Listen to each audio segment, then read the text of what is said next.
সকাল বন্ধুরা, পূজা লাইফস্টাইলে আবার নতুন ভিডিও নিয়ে সবাইকে জয়গুরু জানিয়ে চলে আসলাম। আজকে হচ্ছে সোমবার, আমাদের বাঙালিদের সপ্তাহের প্রথম দিন। আমরা তো আর রবিবার দিনটাকে সপ্তাহের প্রথম দিন ভাবি না, সোমবার দিনটাকেই ভাবি। সকাল সকাল ঘুম থেকে উঠে বাসি কাজ সমস্ত সেরে নিয়েছি, ঘর মোছা, জামা কাপড় কাচা, এঁটো বাসন মাজা, স্নান এত অবধি সেরেছি। মানে পুজো দেয়নি, পুজোটা আমি দিতে পারবো না, যেহেতু গণেশ পুজোটা দেবে। ফল আছে, ফল কেটে, যেহেতু অমাবস্যাতে ঠাকুরকে ফল দিতে হয়। বটিতে তো মনা ফলটা কাটতে পারে না, সেই জন্য গণেশই সকালে পুজোটা দিয়ে তারপরে বেরোবে। আর আমি এখনও রান্না বসাইনি, এখন বেজে গেছে অলমোস্ট 7টা। এত কিছু কাজ সারতে সারতে 7টা বেজে গেছে। গণেশ আজকে একটু লেট করে বেরোবে বলেছে, সেই জন্য রান্নাটা একটু লেট হলেও আমার কোনো সমস্যা নেই। সেই সব কাজগুলোকে আগে সেরে নিলাম, আর 1 গ্লাস জল সেটাও কিন্তু খেয়ে নিয়েছি। এবারে চলো ঝটপট করে রান্নাটা বসিয়ে দিই। সবার প্রথমে বসাবো ভাত, আর মনার জন্য করবো রুটি। আটা মাখতে চলে এসেছি, কারণ আটা মাখা ছিল না। যা আটা মাখা ছিল কালকে সকালে গণেশ আর আমি দুজনে রুটি বানিয়ে খেয়ে নিয়েছিলাম, সেই জন্য আজকে সকালবেলা আটাটা মাখতে চলে আসলাম। ওদিকে তো ভাত বসিয়ে দিয়েছি, আর এদিকে রুটিটা আগে করে নিয়ে তারপর না গ্যাসে মাছ টাছ এইসব তুলবো, তাহলে কি হয় রুটিটা নিরামিষভাবে হয়ে যায়। রুটি হয়ে যাওয়ার পর জায়গাটা ভালো করে মুছে পরিষ্কার করে নিয়ে এবার চলো আমি যাব হচ্ছে রান্নাগুলো বসিয়ে দেবো। আর ওদিকে জামা কাপড় কটাকে ভিজিয়ে রেখে এসেছি, সেগুলোকেও সাথে সাথে কেচে নেব।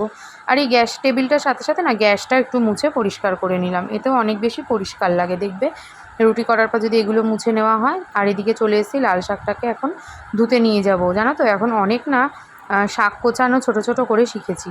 মানে আগে আমি আরও বড় বড় কাটতাম, তোমরা হয়তো দেখলে বলবে এ তো বড় বড়ই কেটে রেখেছি, কিন্তু না, আগে আরও বড় কাটতাম, এখন বোধহয় তার থেকে একটু ছোট কাটতে শিখে গেছি। মনার টিফিনের জন্য ভেন্ডি আলু ভাজাটা বসিয়ে দিলাম। মনা আবার শুধু আলু ভাজা না খেলেও ভেন্ডি আলু ভাজাটা খেতে ভালোবাসে, সেই জন্য আজকে রুটিতে থাকবে ওর ভেন্ডি আলু ভাজা, মানে টিফিনে থাকবে। ওদিকে নুনটাও বাড়ন্ত হয়েছিল, নুনটা ঢেলে নিয়ে এবার বানিয়ে নিলাম নিজের জন্য একটু চা, সাথে গণেশের জন্য একটু চা। গণেশবাবু আজকে উঠেই বললেন, কি গো আমার জন্য একটু চা বানিও, চা খাবো কিন্তু। আজকে মনা স্নান হয়ে গেছে, স্কুলে করে মনা রেডি। আর তো ও আচ্ছা, আজকে মনার বাবা পুজো দেয়নি, মনাই পুজো দিয়েছে, তবে ফল কাটেনি, নকুলদানা দিয়ে আজকে কাজ শেষ করেছে। আর মনার একটা বান্ধবীর আজকে বার্থডে, ঐতিহ্য, তাই তো? ও আজকে না, বার্থডে চলে গেছে, সেদিন স্কুল যায়নি, সেই বার্থডে গিফট আজকে যাচ্ছে, তাই তো? Good girl. এখন আমরা কি করবো? চা খাবো। ও আবার খাওয়া দাওয়া আছে ওদের, কি বাড়াবাড়ি। বানিয়েছি হলো চা বিস্কুট খেয়ে নিয়ে এবার চলে এসেছি মনাকে আর ওর বাবাকে দুজনকেই এক থালায় ভাত মেখে খাইয়ে দিচ্ছি। আজকে তো সোমবার আর সকালের দিকে টিউশনই নেই, সেই জন্য আর কি দুজনের এই আবদার, একবার ওনার মুখে দিচ্ছি একবার মেয়ের মুখে দিচ্ছি। তারপরে খাওয়া দাওয়া কমপ্লিট করে চলে এসেছি। দেখো এদিকে মনার স্কুলের চুলটাকে আগে বেঁধে দিতে, চুলটা না গরমে ঘামে এসে কেমন একটা ভেজা ভেজা হয়ে গেছে। অমাবস্যা লেগেছে তো ওই জন্য আর মাথাটাও ঘষানো যায়নি। এদিকে মনাকে স্কুলের জন্য পুরোপুরি রেডি করে দিলাম, আর আমার তো সকাল সকাল স্নান হয়ে গেছে, বেশ ফ্রেশ লাগছে জানো তো নিজেকে, মনে হচ্ছে যেন বেশ ভালো লাগছে এই আর কি। এদিকে বালিশ কটাকে গুছিয়ে নিলাম, বালিশ কটাকে এখানে এই ঘরে না ওই ঘরে নিয়ে যাব, কারণ আমার কিন্তু বেলায় রয়েছে টিউশানি। মনাকে স্কুলে নিয়ে বেরোনোর জন্য পুরোপুরি রেডি। আমার টিফিন খাওয়া হয়ে গেছে, আমার খিদেও পেয়ে গেছিলো, কাল রাতে কিছু খাইনি, তো সেই জন্য টিফিন খেয়ে নিলাম। আর এই যে মনা বেরিয়ে গেছে, মনাকে বলেছি ছাতা খুলতে, বাইরে প্রচণ্ড রোদ। চলো মনাকে দিয়ে আসি, আমার আবার বেলায় সব পড়তে আসবে।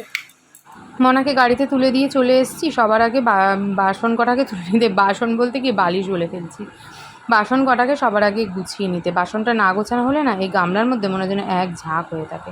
তারপর টুকটাক অনেকগুলো কাজ আছে, স্নান যেহেতু হয়ে গেছে অসুবিধা নেই, টিফিনটাও খেয়ে নিয়েছি আগে এসে স্কুল থেকে, মনাকে গাড়িতে তুলে দিয়ে এসে মনাকে দিয়ে বাড়ি এসেছি। বাসনগুলো তুলে নিলাম, এবার জামা কাপড়গুলো ভাঁজ করবো, ওখানে রয়েছে।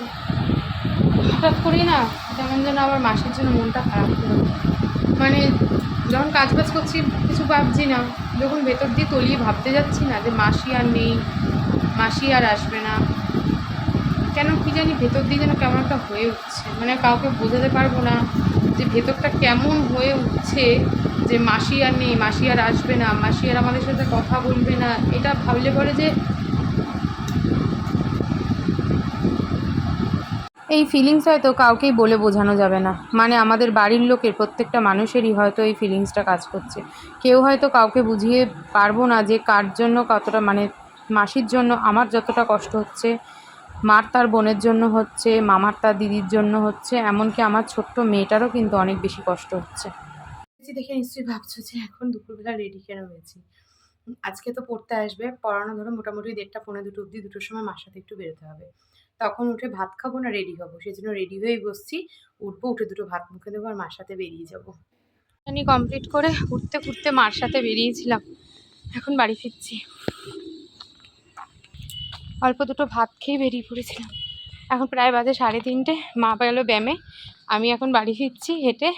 টোটো ওই মাথায় নামিয়ে দিয়েছে।